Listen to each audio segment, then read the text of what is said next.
খিচুড়ি খাবা তুমি মা? Morris Morris Morris. খিচুড়ি অনেক মজা। ওই যা খা খা। বিসমিল্লাহ।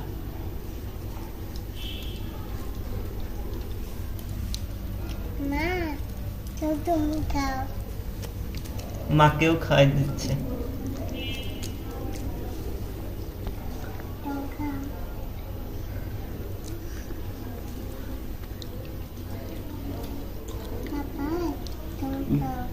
আজকে প্রচুর পরিমাণে বৃষ্টি নামছে, তো বৃষ্টির দিনে আমাদের খিচুড়ি রান্না করছে। আসলে আমি বৃষ্টির সময় বাসায় ছিলাম না, বাসার বাইরেই ছিলাম, বাট মনে মনে ভেবেছিলাম যে যদি খিচুড়ি রান্না হতো তাহলে ভালোই হতো। তো বাসায় এসে দেখি আল্লাহর কি অশেষ রহমত, বাসায় এসে দেখি খিচুড়ি রান্না করছে আর গরুর মাংস রান্না করেছে, যেখানে আমার মেয়ে আমাকে খাইয়ে দিচ্ছে। এর থেকে সুখের আর শান্তির জীবন হতেই পারে না। আল্লাহর অশেষ রহমত যে আমার মেয়ে আমাকে খাইয়ে দিচ্ছে, ওর মাকেও খাইয়ে দিচ্ছে।